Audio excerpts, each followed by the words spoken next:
kembali lagi bersama saya Aura Bening Wikadani. Oke teman-teman, di sini kita kedatangan narasumber yang sangat-sangat spesial banget hari ini. Oke, di sini ada Duta Asman Sakar dan juga Mbak Klaten. Oke, maka dari itu sebelum kita sharing-sharing cerita nih, kita pastinya harus perkenalan dulu kan, karena tak kenal maka tak sayang. Oke, langsung aja ya. Mulai dari Duta Asman Sakar. Oke, jadi mungkin kita mulai perkenalan dari saya terlebih dahulu ya teman-teman. Jadi sebelumnya perkenalkan, nama saya Haidar Haji Faiz, umur saya sekarang 16 tahun, dan berbicara soal alamat, saya tinggal di Kecamatan Karanganom, dan kini saya duduk di bangku kelas 11 SMA Negeri 1 Karanganom. Dan juga saya sekarang menjabat sebagai salah satu Duta Wisata Kabupaten Klaten tahun 2025. Wih, keren.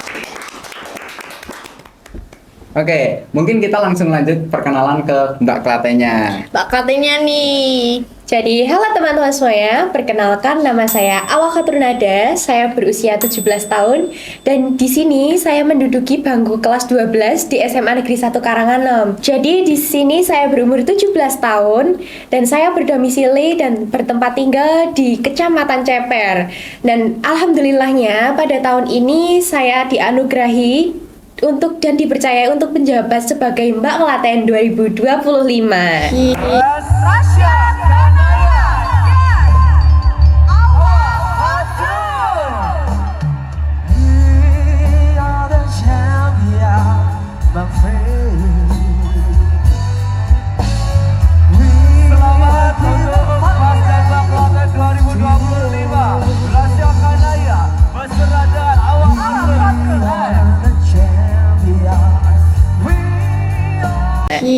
Keren.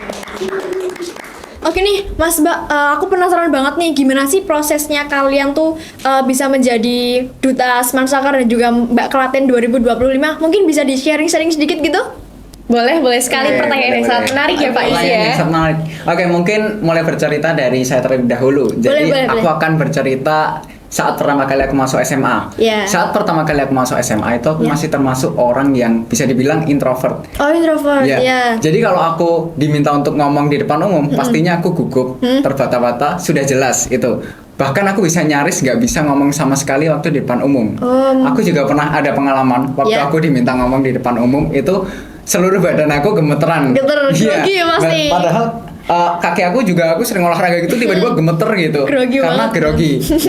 Cuman aku mulailah di situ membuka sudut pandang aku yang baru. Aku mulai keluar dari zona nyaman. Aku mulai ikut organisasi. Nah, dan di situ aku mulai istilahnya itu dapat sudut pandang yang baru dari teman-temanku, dari relasi-relasi yang aku dapat.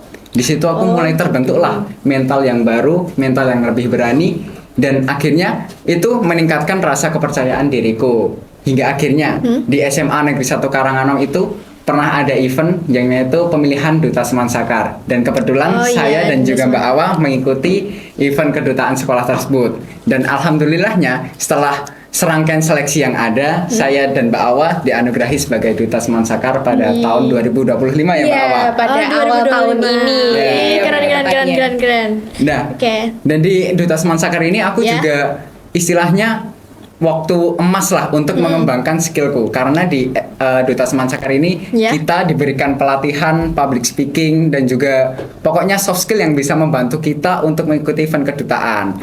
Karena memang Duta Asman Sakar ini dipersiapkan untuk kita bisa mengikuti event kedutaan ya seperti Duta SMA ataupun Mas Mbak ataupun kedutaan yang lainnya. Dan pada tahun 2025 ini kebetulan ini Mbak Awa dan juga teman kita yang satunya yaitu teman kita Mas Kenji itu juga mengikuti event Duta SMA.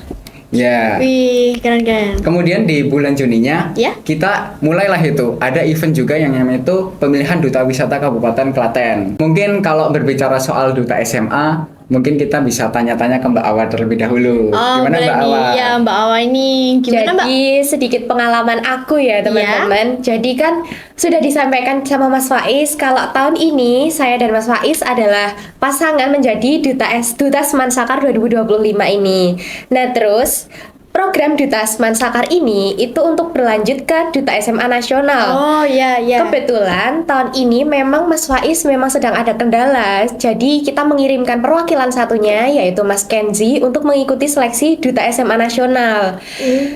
Dan sedikit cerita tentang pengalamanku ikut Duta SMA, itu tuh salah satu pengalaman yang menurutku challenging banget teman-teman.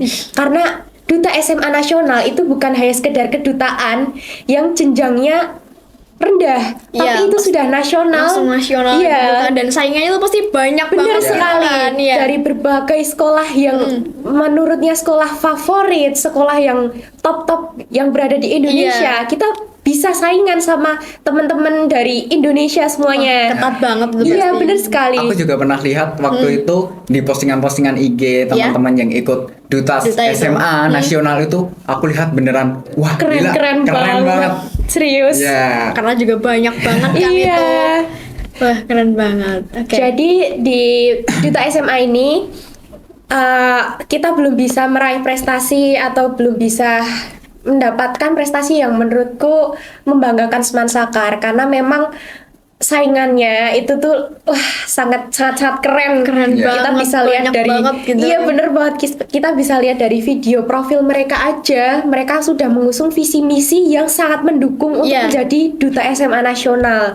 Nah, jadi sistem pemilihan Duta SMA Nasional ini Ya. itu tidak langsung grand final atau tidak langsung dipilih menjadi Duta SMA Nasional, Iya, tapi ada kita proses-proses ya gitu. betul sekali, kita ada beberapa serangkaian pemilihan, Iya. yaitu kita membuat video profil, terus profil. kita per provinsi kita dipilih 2 perwakilan, entah itu bisa cewek-cewek, entah itu bisa cowok-cowok, atau bahkan cewek cowok yang menurut provinsi sangat bisa Potensial, mewakili potensial untuk mewakili provinsi tersebut.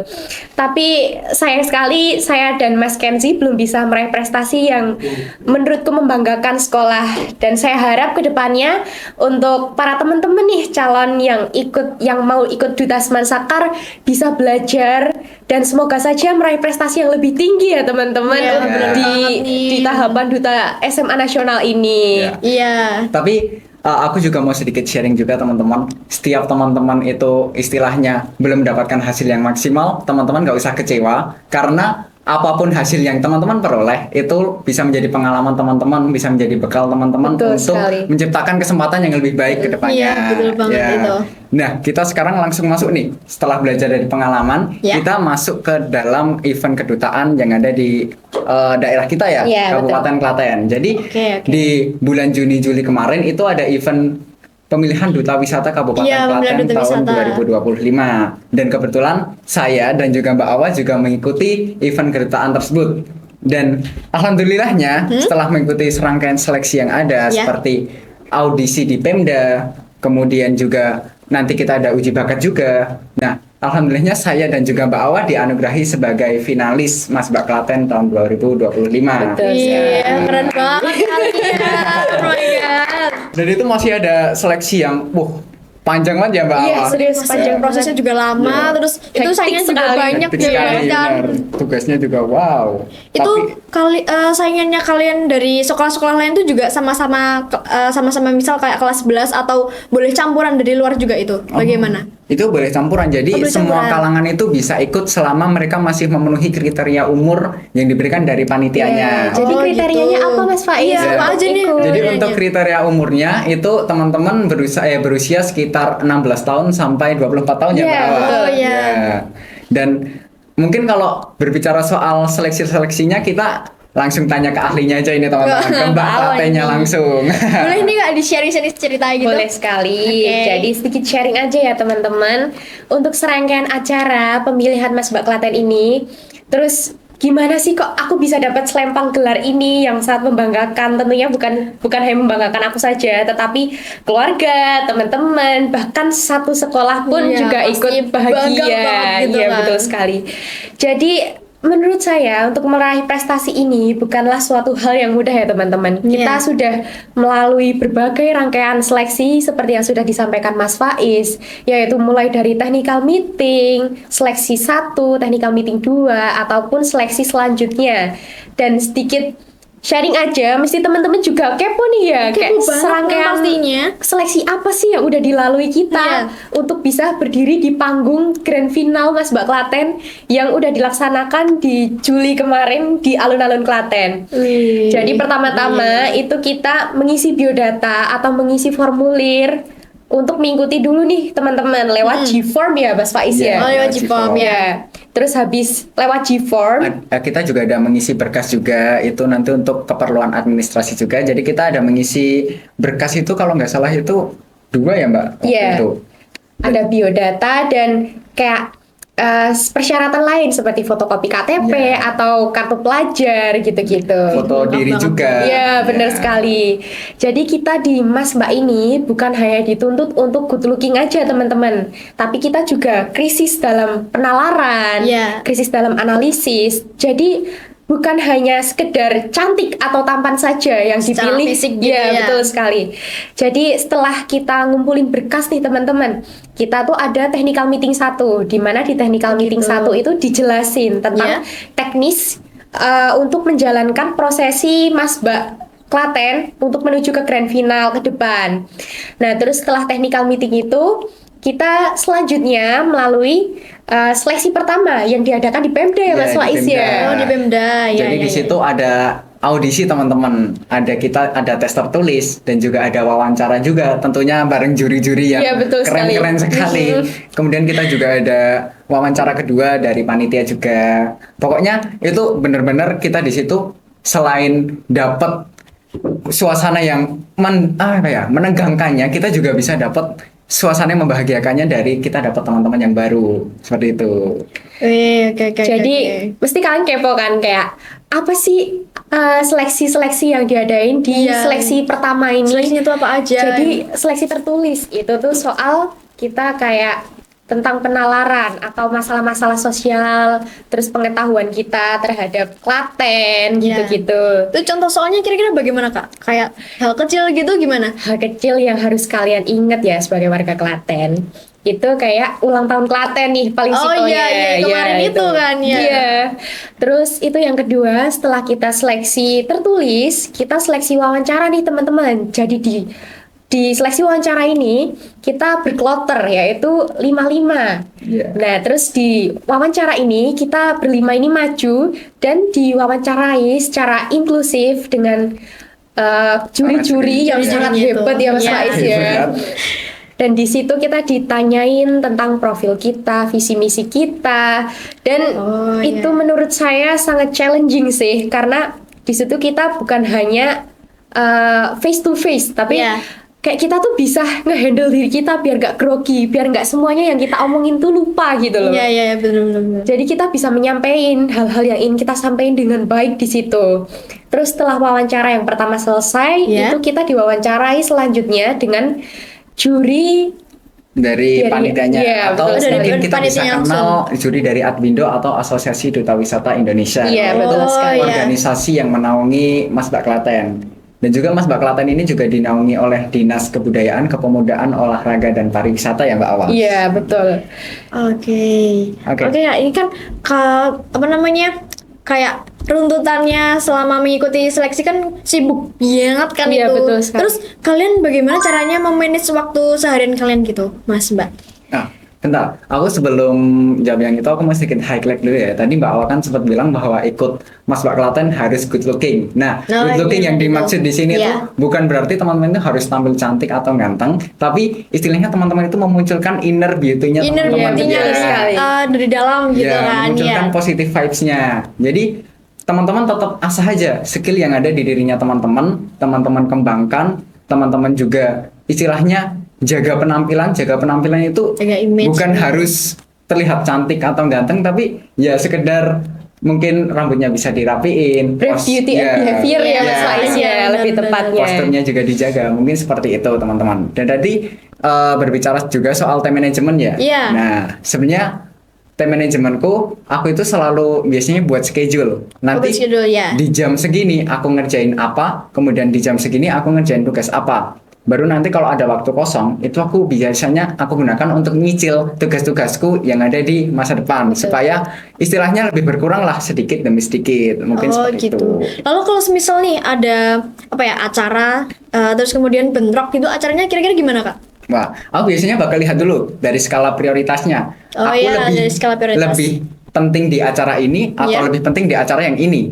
Nah, kalau aku lebih penting di acara yang ini, otomatis aku akan lebih memilih untuk ikut di acara yang ini terlebih dahulu. Dan mungkin acara ini aku bisa izin ataupun aku bisa mengirimkan delegasi. Aku juga mengenal salah satu teknik time management yaitu the Eisenhower Matrix. Jadi itu kita memilih dalam 4 kolom teman-teman. Jadi ada satu yang bisa teman-teman yang paling urgent dan yang paling mendesak itu harus teman-teman lakukan terlebih dahulu supaya nanti tidak bentrok dengan tugas-tugas teman-teman yang lain. Oke, mungkin gitu. Oke. Ya. Mungkin time management dari Mbak Awa gimana? Iya, dari Mbak Awa nih gimana? Siapa tahu bisa jadi referensi juga. Ya gitu. Mungkin ada yang beda dari Mas Faiznya. Jujur kalau dibandingin schedule dengan Faiz ya teman-teman, bukannya membandingkan atau gimana, cuman emang schedule ketika aku udah menjabat sebagai Mbak Klaten ini emang padat sekali ya Faiz ya. Padat banget, sibuk banget Iya gitu. benar, bahkan pulang untuk tiduran di rumah aja tuh bahkan sehari aja bisa kita tuh nggak di rumah guys.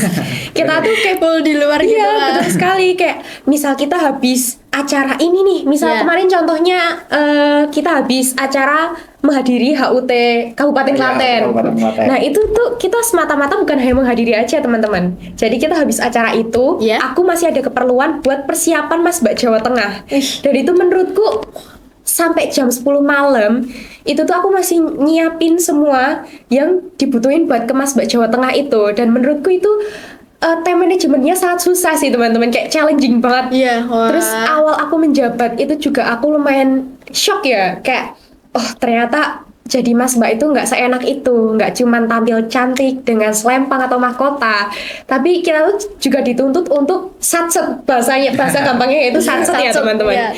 Jadi kayak kita tuh juga bisa satset dalam urusan seperti kita bisa mengelompokkan hal-hal yang menurutnya penting duluan yang harus kita kerjain terlebih dahulu, prioritaskan ya gitu. Daripada kita mengerjain hal-hal yang lumayan nggak penting seperti main atau ngegame, itu tuh bisa kita kesampingkan dulu. Kita bisa memprioritaskan seperti tugas-tugas kita, apalagi tanggung jawab kita ketika masih jadi siswa. Ini kan mesti juga bukan suatu hal yang mudah ya. Bukan cuman ngurusin soal organisasi di Masba aja, tetapi kita juga bisa seimbang dalam pendidikan kita juga, akademik kita, untuk gak ketinggalan pelajaran, gak ketinggalan tugas-tugas. Dan menurutku itu sangat challenging. Dan aku juga punya trik nih untuk time management itu, yaitu aku buat catatan di HP. Jadi di minggu ini tuh aku ada acara ini. Jadi aku tahu di minggu ini tuh aku punya schedule ini guys. Terus aku tuh nggak bisa nyepelein schedule ini. Terus jadi aku kalau misal mau ada acara apapun, catatan ini tuh jadi bahan acuan aku. Kira-kira aku di minggu ini tuh ada acara apa. Terus hari ini tuh di jam ini tuh aku mau ada apa. Seperti Mas Faid juga tadi yang sudah disampaikan. Aku pun juga tips sama triknya buat time managementnya juga mirip-mirip sama Mas Faiz, karena emang kita tuh berdua emang hektik sekali ya di bulan ini. Sibuk banget pasti. Tapi aku punya salah satu kunci penting buat time management, yaitu kita terapkan prinsip jangan males. Iya betul sekali. Jangan juga malas ya guys. Apalagi teman-teman kalau menunda pekerjaan, karena teman-teman nanti juga bakal nyesel sendiri. Kok nanti mungkin teman-teman bisa mikir kayak gini, duh kok bisa ya tugasku jadi banyak banget gini, numpuk gitu, mas ambruk gitu. Padahal itu karena teman-teman sebenarnya udah menunda pekerjaan teman-teman. Jadi terapkan prinsip jangan males, tetap kerjakan apa yang perlu teman-teman kerjakan, walaupun itu deadline-nya masih jauh, tetap kerjakan aja, karena kita nggak tahu kedepannya bakal dikasih tugas apa kita. Karena lebih baik itu teman-teman, lebih baik kita bersusah-susah, capek-capek dulu ngerjain tugas, nanti baru kita istirahat. Daripada kita istirahat dulu, baru capek-capek mikir tugas ya Mas Faiz ya. Jadi kayak ibaratnya sakit-sakit dahulu, senang-senang kemudian. Iya betul sekali. Oh ya, oke. Oh ya nih, sekarang kita lanjut. Tadi kan Mas Faiz bilang katanya mengikuti sebuah organisasi. Nah, organisasi dari Mas Faiz itu apa aja kira-kira? Dan mungkin bisa membuat bisa lebih memotivasi Mas Faiz untuk mengikuti ke duta atau ke jenjang selanjutnya mungkin? Oke. Bisa dijelaskan nih Mas Faiz. Oke, jadi aku mau sedikit bercerita dulu. Fun fact-nya teman-teman, aku itu di SMP ikut organisasi mirip-mirip OSIS lah, tapi namanya itu IPM atau Ikatan Pelajar Muhammadiyah. Oh, iya, Dan kebetulan di situ aku jadi ketuanya sekaligus ketua pertama di organisasi Keren tersebut. sekali. Ketua pertama. Keren sekali. Karena itu salah satu organisasi yang baru dibentuk waktu periodeku. Jadi di sekolahku itu di SMP ku itu pertama kali dibentuk dan juga itu ketuanya aku, dan kebetulan pembinanya itu juga masih awam soal organisasi. Jadi aku kan sempat bilang ya tadi bahwa aku itu perintis dari organisasi yang ada di SMP ku, dan itu jadi salah satu hal yang menantang. Tapi ya alhamdulillahnya dengan pembelajaran yang seadanya, dengan aku riset-riset sendiri, itu aku bisa membangun organisasi pertamaku, dan di situ aku bisa menjalankan proker pertamaku juga, dan itu bisa dibilang salah satu pencapaian yang bisa aku capai waktu SMP. Gitu Keren ya, keren keren banget. sekali. Jadi perintis yang benar-benar berjuang dari nol gitu di organisasi itu keren. Dan kebetulan aku di SMA ini aku juga ikut organisasi OSIS atau OSIS. ya kita tahu lah ya OSIS. Iya. Aku sebagai salah satu anggota Sekbid bidang 4. Kita menaungi prestasi akademik dan juga seni. Dan aku juga ikut organisasi luar, IPM juga, tapi juga. kita cabang Karanganom. Oh, cabang Karanganom, ya. Karanganom. Ya. Oke, mungkin Mbak Awa nih ikut organisasi apa? Kalau nih, Mbak Awa gimana nih? Aku ya teman-teman, aku waktu SMP itu tuh sebenarnya kan aku juga dibilang angkatan corona ya. Jadi di SMP ku itu organisasinya tuh belum semuanya berjalan karena emang keterbatasan dalam angkatan corona ini teman-teman. Jadi aku di SMP itu mengikuti sebuah organisasi, singkatannya itu LPL atau Laskar Peduli Lingkungan. Di situ dimana kita seperti SGC ya kalau di Semansakan ya. Kayak SGC. Iya. Jadi kita tuh kayak siswa-siswa dalam satu organisasi itu menjalankan kebersihan atau merawat lingkungan sekolah seperti mendaur ulang sampah atau peduli, ya highlightnya ya kayak peduli lingkungan gitulah teman-teman. Terus kita diajarkan buat nggak bodoh amat soal sampah atau kebersihan lingkungan. Harus benar-benar peduli banget. Benar sekali. Kayak terutama sampah gitu kan banyak banget sampahnya kan di sekolah biasanya itu. Karena kita di situ diajarkan buat care. Care bukan hanya soal care terhadap sesama ya teman-teman, tapi kita juga care terhadap lingkungan kita, lingkungan hijau kita. Dan menurutku hal ini tuh bisa jaga keasrian sekolah atau vibes adem atau sejuk yang dihasilkan dari kebersihan lingkungan itu. Nah terus sebenarnya di SMP juga aku nggak hanya ikut organisasi itu aja teman-teman. Aku juga ikut paduan suara. Di situ dimana ikut paduan suara juga. Iya betul sekali. Di situ dimana aku dipercaya untuk jadi leader. Untuk teman-teman. Jadi di sini kita punya pengalaman untuk mengikuti berbagai acara seperti penyambutan tamu. Terus kita juga berpengalaman nih untuk beberapa kali jadi perwakilan paduan suara di HUT NKRI di tingkat kecamatan. Oh iya, paduan suara. Iya, betul. Terus aku di SMA ini mengikuti Ganesha Karate, yaitu di situ dimana kita bukan diajarin buat self defense aja ya teman-teman, tapi kita juga diajarin buat manajemen waktu, terus kerja sama antar tim dengan baik. Dan itu menurutku di situ tuh aku diajarin buat bukan hanya kamu mementingin dirimu aja, tetapi teman-temanmu tuh juga penting, maksudnya kamu juga harus peduli terhadap teman-temanmu gitu. Jadi di dalam karate itu kita bukan hanya seperti diajarin buat bela diri aja ya, betul sekali. Di situ kita juga diajarin buat kerjasama atau istilahnya saling menjaga silaturahmi antar teman agar nggak cekcok, agar nggak problem-problem kecil yang sering terjadi ya. Terus aku juga di SMA Karanganom ini aku juga tergabung dalam Duta Semansakan seperti Mas Faiz juga. Dan juga ini sedikit tapi aku tadi lupa buat nyebutin. Jadi aku dan Mbak Wan juga ikut satu organisasi yaitu Asosiasi Duta Wisata Indonesia atau Kabupaten Klaten. Keren banget. Oh my god. Oke nih, ada pertanyaan lagi nih. Mungkin teman-teman yang lain juga penasaran juga kan. Apa sih mungkin saran dari Mas Mbak buat teman-teman di luar sana yang mungkin penasaran bagaimana cara motivasi untuk belajarnya, motivasi untuk terus berjuang lagi gitu. Mungkin dari siapa dulu nih? Coba dulu ya. Mas Faiz dulu aja. Oke. Jadi aku mau sedikit sharing-sharing aja teman-teman. Menurutku yang paling penting bagi kita anak muda adalah kita itu jangan pernah takut untuk mencoba. Karena sebagai anak muda itu merupakan salah satu fase penting dalam hidup kalian yang akan menentukan masa depan kalian.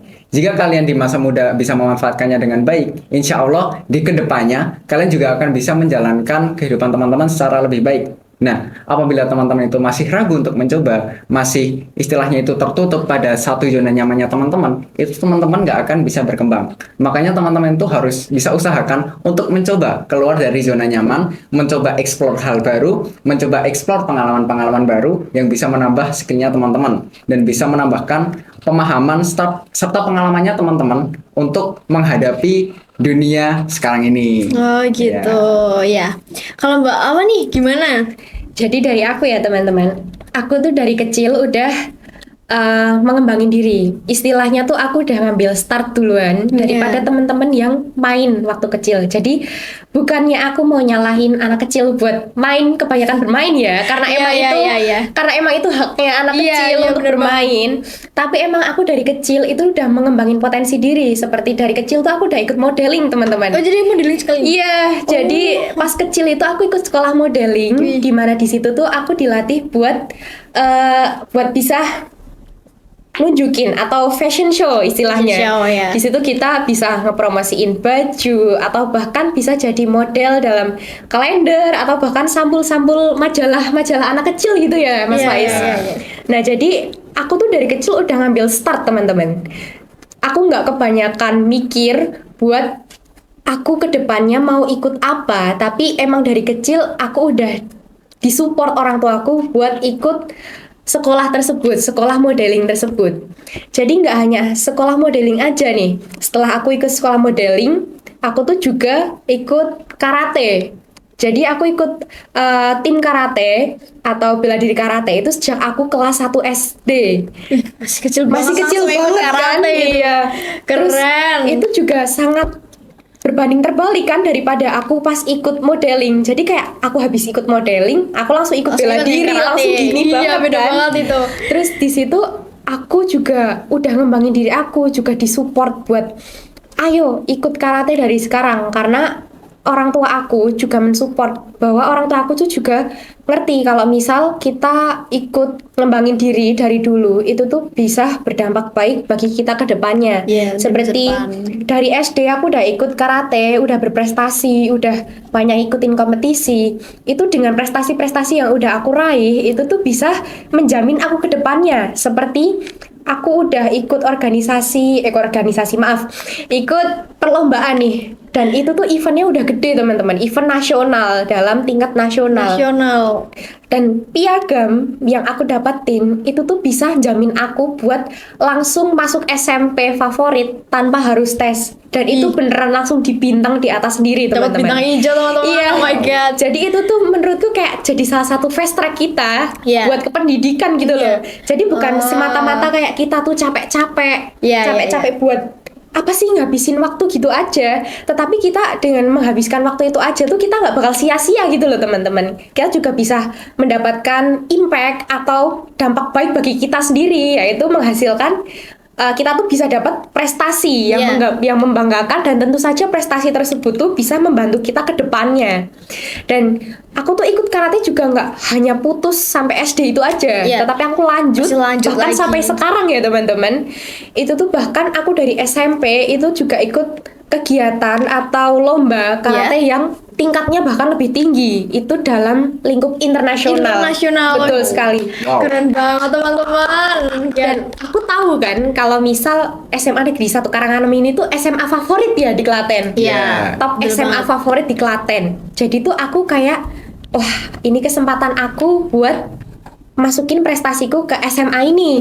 Nah, jadi aku masukin prestasi aku yang internasional ini ke SMA Negeri 1 Karanganem. Dan ternyata itu sangat membantu sekali, karena emang kita tuh bukan hanya nilai rapot aja yang dipakai, tetapi juga prestasi ini tuh bisa membantu nilaiku untuk tambah nilai gitu Iya, loh. iya, betul. Dan itu tuh alhamdulillahnya aku diterima di SMA Negeri 1 Karanganom ini dengan prestasi-prestasi aku yang udah aku raih gitu. Ya, terutama yang di bidang karate tadi. Iya, betul sekali. Oh ya. Terus untuk pengalaman aku, kenapa bisa aku tertarik untuk hal-hal atau kedutaan itu teman-teman? Karena emang dari kecil aku tuh tertarik dengan dunia pageant. Ya, bukan soal kecantikan atau perlombaan buat fashion show gitu aja, tetapi aku tuh juga tertarik di bidang public speaking. Public speaking. Nah, oleh karena itu aku mencoba untuk mengikuti Duta Semansakar Duta ini. Semansakar. Dan alhamdulillahnya aku bisa jadi Duta Semansakar 2025 dengan Mas Faiz. Dan kemudian saya dan teman-teman itu juga mencoba untuk mendaftar Duta SMA Nasional. Dan menurutku kita tuh bukan hanya sekedar kayak kita ikut hal tersebut bukan untuk menang, tetapi kita ditanamin prinsip bahwa kita ikut sesuatu hal atau ikut sesuatu organisasi atau Yeah. perlombaan Yeah. itu untuk menambah pengalaman Yeah. atau pembelajaran buat kita ke depannya. Jadi kita tuh bukan ambisi untuk mengikuti perlombaan untuk menang ya teman-teman. Ya boleh kita untuk kayak misal kita ikut lomba untuk aku tuh harus menang gitu boleh. Cuman saran aku atau Motivasinya. itu tuh jangan terlalu ambisi untuk menang karena sesuatu hal yang berlebihan itu Nggak nggak baik. baik. Iya. Betul sekali. Jadi kalian kalau ingin mencoba atau motivasi dari aku itu tuh kalian jangan terlalu ambisi atau ambisi untuk menang, tetapi kalian meniatkan diri mengikuti perlombaan tersebut untuk menambah pengalaman. Menang atau kalahnya adalah hasil dari kerja keras kalian. Yeah. Jadi kayak bonus gitu loh. Yeah, Bukan suatu hal acuan kamu harus menang gitu Jadi enggak. harus mengubah apa ya mindsetnya itu. harus Iya benar diubahkan. sekali mindsetnya. Terus akhirnya kan aku mencoba buat ikut Mas Mbak ini dan Iya. alhamdulillahnya aku bisa dapet juara dan menjadi Mbak Klaten ya teman-teman. Dan ini tuh motivasi dari aku yaitu aku selalu nerapin apa itu capek. Dimana aku lebih baik capek di masa muda aku dan aku bisa nikmatin waktu masa tua aku, kayak waktu dewasa aku, kayak dari hasil kerja keras waktu muda aku gitu Iya. loh. Jadi kita capek-capek dulu, susah-susah dulu buat ngembangin prestasi. Dan kita tuh bisa nikmatin ke depannya. Jadi aku tuh selalu nerapin apa itu capek, teman-teman. Bukan dalam artian aku capek dalam hal yang nggak penting ya, tapi aku capek dalam aku berusaha buat mencapaikan diri untuk hal yang positif. Iya, mempersiapkan bekal untuk Iya, depannya benar gitu. sekali. Untuk hal-hal prestasi sepertinya. Nah, terus aku tuh juga harap teman-teman itu bisa terinspirasi dari aku dan Mas Faiz dengan pengalaman yang sudah kita sharing ini. Dan aku harap teman-teman itu nggak terlalu nggak terlalu ingin jadi orang lain lah istilahnya tuh. Menjadi diri sendiri Iya, gitu. istilahnya tuh kalian memulai sesuatu atau mengikuti sesuatu perlombaan itu tuh dengan kenyamanan kalian sendiri atau diri kalian sendiri. Kalian tuh harus mengembangkan diri kalian sendiri, bagaimana menjadi diri kalian sendiri menjadi yang lebih baik, bukan seperti menjadi orang lain lah. Seperti Iya. apa sih bahasanya? Kayak apa ya? Ikut-ikut orang lain biar bisa tampil. Iya, gitu betul kan. sekali, Iya. benar. Jadi Nggak motivasi percaya aku diri. tuh kayak gitu teman-teman. Kalian jangan jangan males-malesan buat ngembangin diri kalian. Karena menurut aku dengan kalian capek-capek mengembangin diri kalian, itu nggak bakal sia-sia kok. Itu akan membuahkan hasil yang sangat baik bagi kalian ke Iya. depannya. Jadi kuncinya harus tetap percaya diri guys. Percaya Oke, diri, harus yes. percaya diri gitu kan. Aku juga bisa mengambil satu pesan teman-teman dari yang disampaikan oleh Mbak Awa. Jadi apapun hasil yang teman-teman peroleh, teman-teman jangan kecewa karena itu merupakan penampilan terbaik yang udah teman-teman Betul. berikan. Ya, Betul betul banget. banget, Ya, betul. jadikan itu sebagai pengalaman untuk teman-teman bisa menampilkan yang lebih baik untuk Untuk kedepannya. kedepannya. Betul sekali. Gitu. Betul, betul. Iya, bener banget. Aku juga meminta tolong ke teman-teman semua, mari kita bersama-sama juga terapkan prinsip untuk jangan pernah takut berkembang. Iya. Karena di masa muda ini menurutku adalah golden age-nya, Iya, betul usia sekali. emasnya kita mengembangkan diri. Gitu. Iya. Kita bisa dapat kesempatan ini, ya kita harus bersyukur kita bisa kembangkan terus apa yang ada di diri kita. Kita mulai bangun personal branding kita mulai explore skill baru kita. kita pokoknya jangan capek-capek untuk belajar.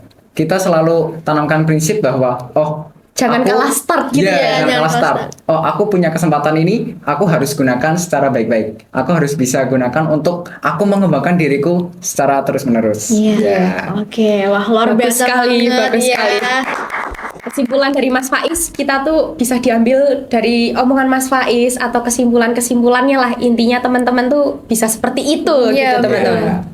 Wah oke, luar biasa banget ya cerita dan sharing-sharing sedikit dari Mbak Awa dan juga Mas Faiz hari ini. Oh iya teman-teman, sebelum ditutup ya Mbak, Iya, aku iya, mau iya. menyampaikan satu pesan ke teman-teman semua.